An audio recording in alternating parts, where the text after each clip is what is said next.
Welcome. This time we're here for a charity event. It's the Austrian Grand Prix, and as you can see in the bottom left, it's a one-shot qualifying. We're here in CSS in the race with the MacMillan Cancer Charity, trying to raise money and just overall basically just tell cancer to fuck off in a sense, because nobody likes cancer whatsoever. But here, in this format that we use, one-shot qualifying and a 50% race, there's a wild card for this particular event. It's simulation damage, so we will have to be extra careful as we go through the open corner. We are racing against the likes of Franek, Luca Rapassa, who is the PSGL Formula 2 champion. I don't know if they are the reigning or the current or one of the former ones. Obviously, Will Gibson, etc.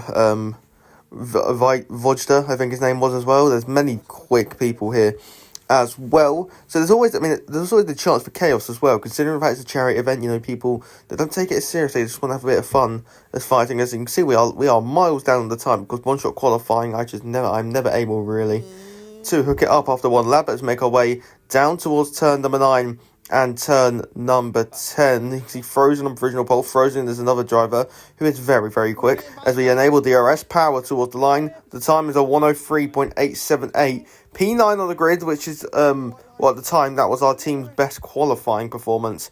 I am racing for the commentary team, so that was always a major pleasure. It's always a major pleasure to be able to race within these events. There's your order there, and then here's your grid order. You can see, opting for the hard tyres there is rain inbound towards the back half of this race, so we are going to go for the hard tyres as we will go to the 5 red lights. 1, 2, 3, 4, 5 red lights on in Austria.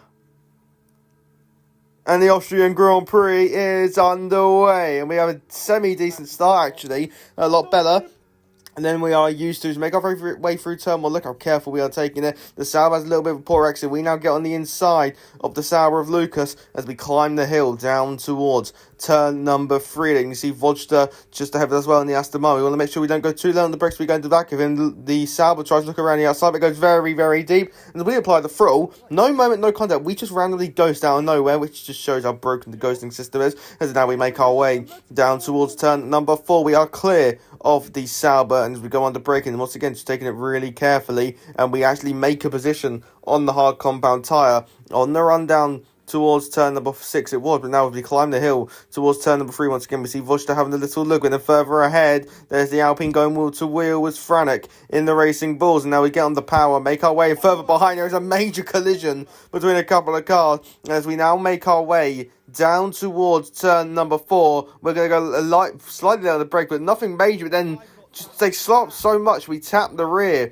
of the Aston Martin. Then it's just like that, it's front wing damage. We go through turn number 6 and it doesn't actually look feel all that bad. Through turn 7, see, it's a little bit unnecessary, but at the minute it felt viable with. And as we make our way down the main straight onto lap number 4, you can see Ferdy's behind has retired. I think that's the name is Freibert has retired from the race, and there is your safety car. That will mean we can come into pit lane to change our front wing and just make sure we will have optimal front end grip again. It's a bit annoying because we are going to lose positions here depending on how many come into pit road. As we enter pit lane now, we look behind us. If you look in the mirror, you can see Ryan following us in as well. I believe Lucas is one of them who will be coming into the box as well. No, I think Lucas actually stayed out, which he did. So Lucas continues on. We will definitely lose position to Ryan here. Maybe Q-Back's in the house as well. We come into our pit box now to get ourselves a new front wing and some new tyres. Obviously racing for the Williams team, because there was 20 different teams in this event. There's only 10 Formula 1 teams over 2 cars. So with our partner was the Owls Esports team. They are Sheffield Wednesday's esports team. So it was ourselves and Owls Esports in the Williams crew. Luckily, they didn't box as well, so we wouldn't hold them up, and then they wouldn't hold us up. But this safety car restart, I believe by Luca Rapassa or Will Gibson. I think it actually is Will Gibson. Look how much we're slowing up. We went to 30 kilometers an hour at one point. Obviously, the hard tyres are a pain to warm up here. And it's just a matter of when does Will decide to go. We are currently sat 14th on the reading. I can see he's gone now, and I'm thinking, come on guys, let's go, because he's gone now. So you can tell we're right on it instantly. I was making sure to be switched on now as we make our way down towards turn number 10. on this safety car restart. We go through turn 9. Once again, I do like just to build up a little bit of a gap here on the restarts, just to ensure that no damage is taken as we go down the main straight to start lap number 7. Crucially, no track limit warnings yet in the opening stages of this Grand Prix as we climb the hill through towards turn number 1 then. Get a slightly decent exit. Cubax as well gets a decent exit on Ryan as well, making our way down towards turn number 3. We are slightly gaining, but obviously not close enough to warrant a move. Cubax looks for that lunge down on the inside. Gets it all crossed up, gets it all mixed up. We go for a switchback, get the traction, get the move, and make the move on the Haas and moving up into 13th place. I wanted to take the racing line, but I was kind of worried to try and take back that racing line. You see just the racing bulls of the Red Bull of Ryan ahead. Goes late on the brakes, goes very deep, and then we have the Haas still alongside us as we make our way down towards turn number 6. We are clear of the Haas, but we go on the braking, not alongside us, but then he sticks his nose in, makes contact with us on the mid-corner of turn 6, then towards turn 7. I think he realises it was his mistake, lets us back through, and we are finally into 13th place, and that was kind of sportsmanship there from the Haas driver. Now on this occasion, making our way up towards turn number 3, you can see Ryan getting past OP rallying in the Ferraris, now put the throttle down, applying the traction, and you can see that the Ferrari was a slightly better exit, taking the wider line of momentum. You can see on the left side of their front wing, there is front wing damage as we go on the braking for turn 3, leaving plenty of room, sweeping around the outside, and that's ourselves up into the top 12. You can see ahead, Ryan was looking for the wheel with 7, but not getting close enough. We go through turn 1 on this occasion once again, and we are slowly closing up on Ryan and Savan, and then you can see Ryan getting straight away on the attack as we climb the hill once again down towards turn number 3. Ourselves and Ryan here will become good friends in this race, making our way through the field. But further ahead, you can see that Savan goes late on the brakes down on the inside. Ryan goes to the almighty switchback, and now they are 3 abreast, making their way down towards turn number 4. Which one is going to back out of it? 3 wide between Ryan, Saban, and Nubicorn in the Haas and the Alpine and the Red Bull, and Ryan gets the pair of them. And now we make our way down towards turn number 6. Battery on, flat through 5, down towards turn number 6. We're going to go down the inside at turn number 6 on the Haas, and there's a clean move. That's how to make a clean move in turn number 6. And through turn 7, we now might have a run on Salmon, but on this occasion not close enough. And as we make our way on the exit at turn 1, it's overtake galore here as we make our way down towards turn number 3 once again. We're not going to be close enough for a move this time, but I'm going to have a little look, try and show myself in the mirrors to see him, try if I can force Saban into a mistake. We take that wider line and try and get the better exit, which we do, and now we've got a proper chance on the rundown towards turn number 4, gaining with the ERS, slipstream, DRS as well, pulling to the inside. I don't think Saban goes really early on the brakes and waves us on by, and that is great race IQ there from Saban in the Alpine. Doesn't want to cost himself time, and now once again we get the run on the Williams driver using the battery. The Audi Esports driver doesn't use their batteries. Williams on Williams here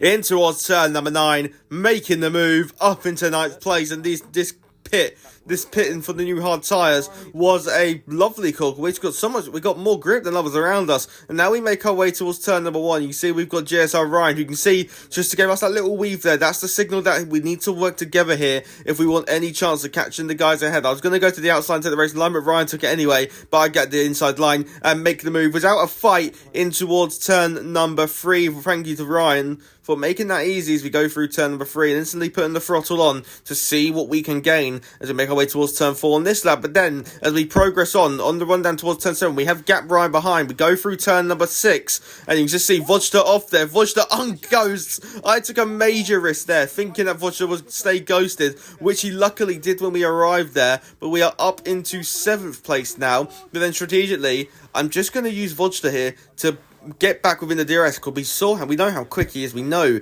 he's got the pace to be able to fight with the leaders here. And as we go around turn 10, go down the main strand, going to use a little bit of battery here to ensure that we can make sure we don't lose a lot of time. And then we go under braking for turn number 1. And after contact on the last lap with Vodsta and the other guy ahead, I don't know who Vodsta collided with, Vodsta will get back through. And as we climb the hill towards turn 3, I'm giving him the racing line, turn off the battery, and now we can finally get a chance to recharge some of our battery, which we haven't had the chance to do, because we have to continuously push on this hard tyre. But now you can see we're well and truly restored in this lead fight for the lead of the Austrian Grand Prix. Vodka Silva makes the move, or tries to make the move on the kick Sauber, but nothing doing there. I got a bit close, but didn't think of a move. In towards turn number 6 we go. A little bit wide from Vodka. I think of it on the inside turn 7, but obviously very risky. You have to be ready to be alongside through turn 6. You're going to make the move there.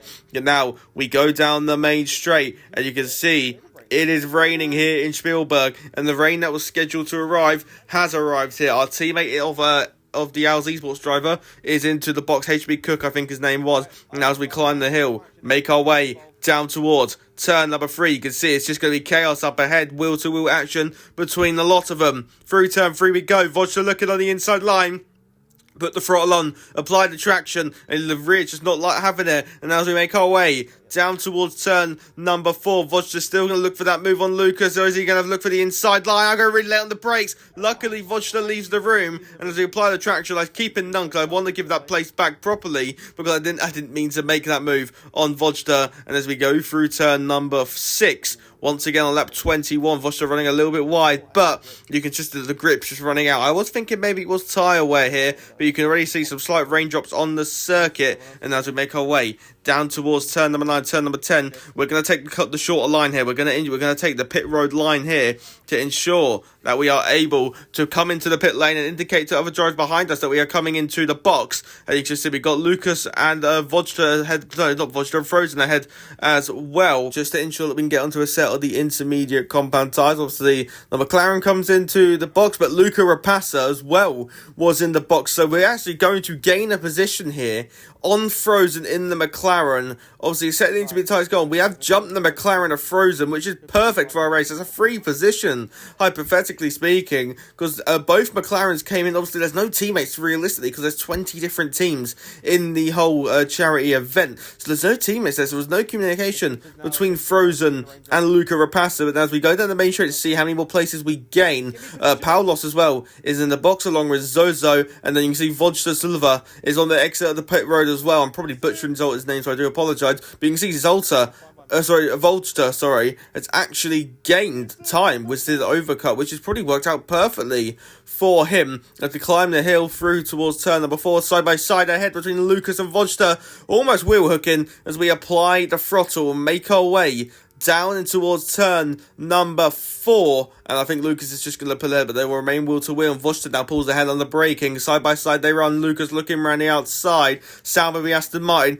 on this occasion. The green machine of the Aston Martin will prevail through turn 6. They was going to run wheel to wheel, but they thought better of it. Here comes Frozen, the man who got shafted really from that pit stop, as we go on the braking through turn number 3. Looking around the outside, he will have the momentum as well, and I'm just trying to short it because we pitted on the track when it was relatively dry.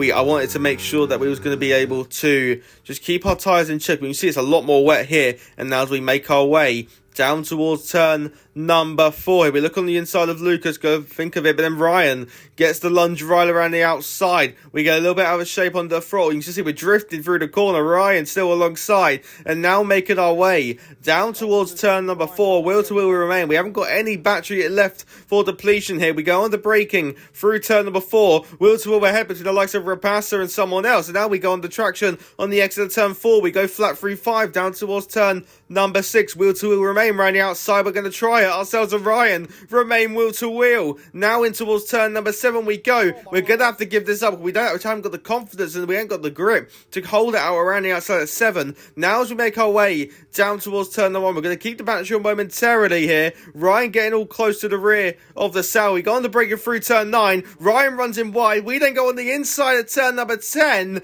and instantly get that position back again on the Red Bull. Lovely dueling and dicing in the Red Bull ring. And now you can see on lap 31, Ryan instantly just finds the gap around the outside. And then we apply the throttle, apply the traction, all out of shape through 5, in towards turn number 6. I'm just trying to squeeze him to the inside line. We go on the brake and he goes a little bit deep. Line of contact there. And the Red Bull prevails and gets the move done on ourselves. I wasn't happy with the little bit of collision, but rubbing is racing. And as we go on the traction on the exit of turn 7, flat through turn number 8, towards turn 9, this is phenomenal racing here.